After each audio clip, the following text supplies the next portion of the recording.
Hey there, everyone. Welcome back to Education and Exploration. Today, we're diving into ISA 500. Sufficient Appropriate Audit Evidence. ISA 500 is one of the most critical international standards on auditing. It guides auditors on how to gather and evaluate evidence to form an opinion on financial statements. ISA 500 is based on two big ideas, sufficiency and appropriateness. Let's take them one at a time. Number 1 is sufficiency. This is about quantity.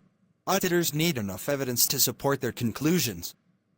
Think of it like baking cookies. You need the right amount of dough to bake a full batch. Number 2 is appropriateness. This is about quality. The evidence must be reliable and relevant. Imagine you're baking cookies again. Using high-quality ingredients makes all the difference, right? Totally. So, you're saying auditors need a mix of the right amount and the right quality of evidence? Exactly. Evidence can come from different sources. Documents, invoices, contracts, reports. Observations, watching how processes work.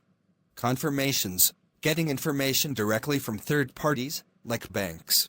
Analysis, checking trends or ratios. Auditors evaluate all this to ensure the financial statements give a true picture of the company's position.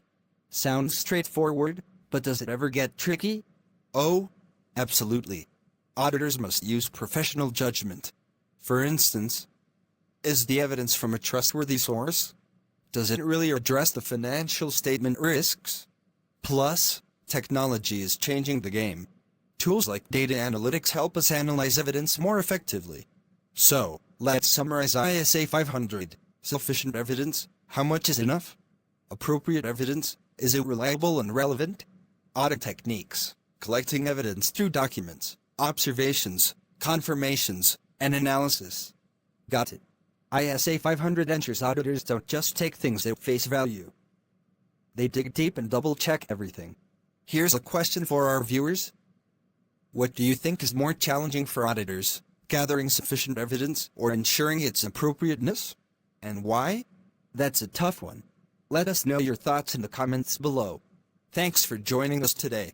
Don't forget to like, subscribe, and hit that notification bell for more audit insights. See you next time on Education and Exploration.